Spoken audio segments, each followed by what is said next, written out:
Welcome to the History of North America. I'm Mark Vinette. Riding a growing wave of discontentment within the Catholic Church and its leadership, guided by the Pope, a German priest, theologian, author, and hymn writer by the name of Martin Luther lit a match of protests that gradually grew into a bonfire that changed the world. This former Augustinian friar is best known as the seminal figure in the Protestant Reformation and as the namesake of Lutheranism, one of the largest branches of Protestantism. Let's unravel the truth, myth, legend, traditions, and mysteries surrounding this titan of history, which helps explain the relationship between religion, commerce, and conquest at the beginning of European exploration and colonization of the North American continent. Pastor Lance Ralston of the History of the Christian Church podcast has graciously agreed to share with us his unique views on this remarkable period in history. Knowledge and understanding are different things. Knowing a fact doesn't equal understanding a concept or a truth or principle. Short snippets on church history can easily foster a cavalier attitude towards our subject. When we think of someone like Martin Luther, we tend to make him an index for a certain idea or movement. Martin Luther, father of the Reformation. The problem with this is that we then tend to assume that Luther was born with the intent of breaking away from the Roman Church. The evolution of Luther's thought was an amazing microcosm of what was happening in at least hundreds and probably thousands of people at that time. He just happened to be positioned as the lightning rod of change. I want to fill in some of the gaps, and what follows is a bit of a hodgepodge meant to provide a little more context for understanding Luther and how he came to the ideas that he articulated and that millions ended up embracing. Martin Luther ranks as one of the most influential figures of the last 1,000 years. While Marco Polo and Columbus opened new lands, Shakespeare and Michelangelo produced some of the most sublime art, and Napoleon and Stalin changed the political face of their times, Luther triggered a change in the human spirit that has reached billions all around the world. The ideas announced in his sermons and written in books have affected virtually every realm and sphere of human activity, from politics to art, work to leisure. Truth be told, Luther's main body of work was a conscious part of the American character and continued to play a central role until just recently. It was Luther who played wet nurse to the modern world's emergence from medievalism. We can neither credit nor blame Luther for the whole of what eventually became Protestantism, but as one who played a critical role in the emergence of a new movement and a new way of life for millions of people, the influence of his actions and beliefs on the past 500 years is beyond calculating. The modern world can barely be understood without Luther and the Reformation that he sparked. Once Martin Luther was ordained a priest and settled into his ministry at Erfurt, his superiors in the Augustinian order decided that he should continue with his theological studies. Having gained a Master of Arts, he was qualified to lecture on philosophy, but he knew he needed more study to qualify as a lecturer on the Bible. The first step toward that end was to lecture on the sentences of a standard theology textbook of the Middle Ages, which collected extracts from the Scripture and the early Church Fathers, arranged under topical headings to enhance discussion of theological issues. Under the guidance of Johann Nathin, a professor of theology and a senior member of Luther's order, Luther set to work studying texts. Meanwhile, Johann von Staupitz had been involved with the German prince and elector Frederick the Wise in establishing a new university in a small town called Wittenberg, 100 miles northwest of Erfurt. In the winter of 1508 and 9, he invited Luther to move and teach there. Staupitz was himself a lecturer in biblical studies in Wittenberg, and so the idea was for Luther to help with the teaching of Aristotle's ethics. At the same time, he would work towards his doctorate, the ultimate qualification to teach theology in the church and university. After a single term, he was recalled to Erfurt for a further 2 years to fill a gap in the teaching program, but eventually returned to Wittenberg in 1512. Luther was placed in charge of teaching younger Augustinian friars in the order's house in town. He received his doctorate in mid-October and enrolled as a full teaching member of the university. These years also saw the growth of Luther's profile within the Augustinian order. In 1510, he was sent with a fellow friar to Rome to try to sort out a complex internal matter connected with the order. They assumed that his training as a lawyer positioned him as perfect for the job, but the trip proved unsuccessful. It was Luther's only time outside of Germany. Erfurt, like most German universities of the time, was a place of wide theological variety. The Renaissance, which had begun in northern Italy, spread into Germany. It captured the allegiance of many younger scholars with its exciting promise of returning to the sources of classical Greece and Rome as a model for literature, art, architecture, law, and rhetoric. Humanism, as this program was known, it isn't to be confused with modern humanism or secular humanism, which tends to be atheistic. While it did have a high view of human dignity, the 16th century version was religious in character, something that most colleges and universities today neglect to mention. Renaissance humanism, or the study of the humanities, wasn't so much a set of ideas or philosophical opinions as it was a yearning for all things classical.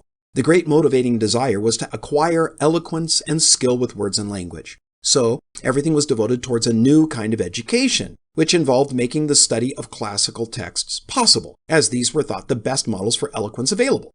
These texts could be in Greek literature, Roman law, classical poetry, or early Christian theology. So the humanities promoted the study of Greek and Hebrew alongside Latin, the language of all scholarly work in the Middle Ages, so that these texts could be read in the original, avoiding what they felt was the misleading filter of medieval translations.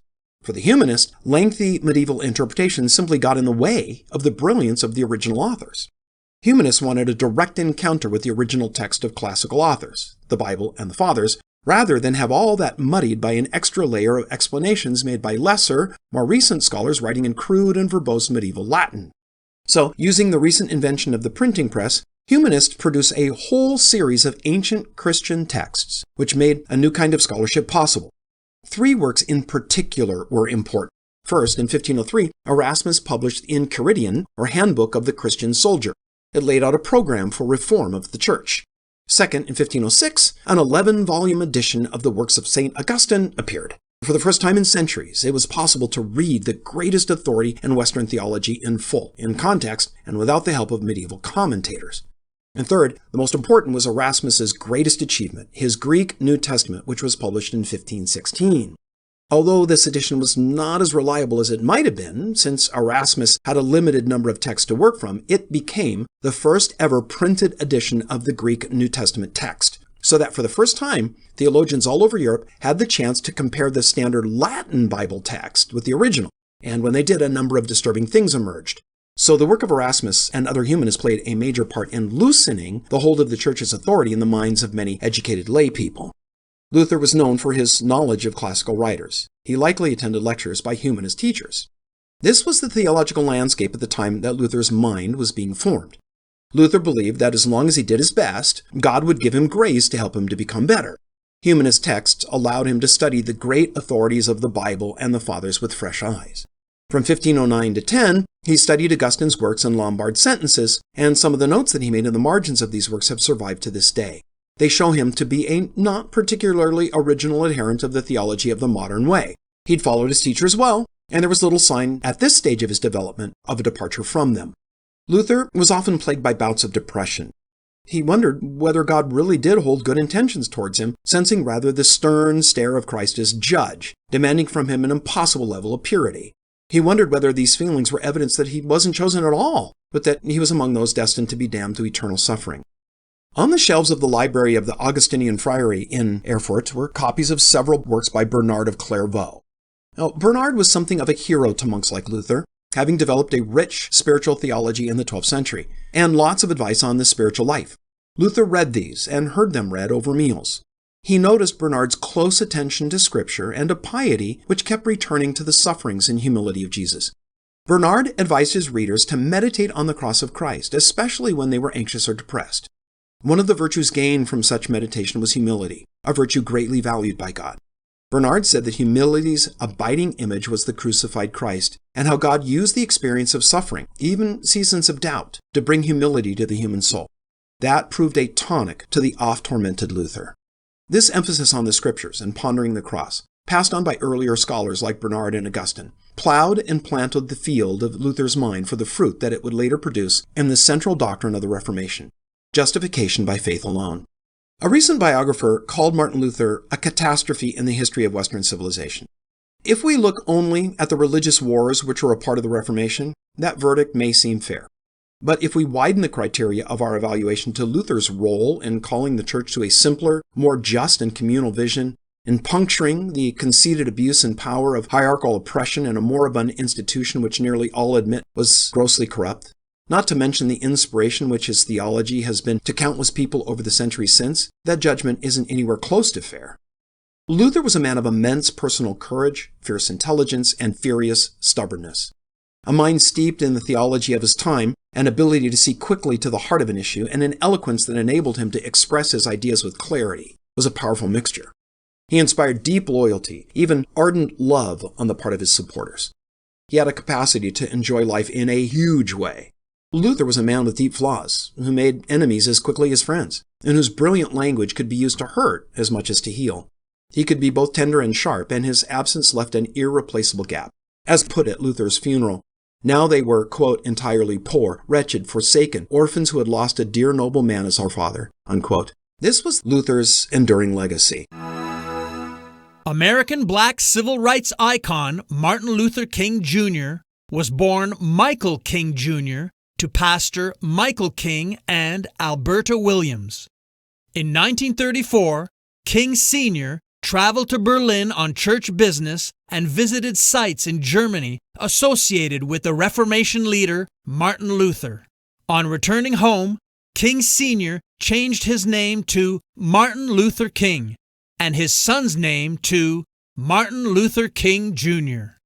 Next time, we continue our deep dive into the Protestant Reformation, a form of Christianity that inspired early generations of men and women to cross a perilous ocean with their few belongings, hopes, dreams, and determination, and travel to the shores of North America.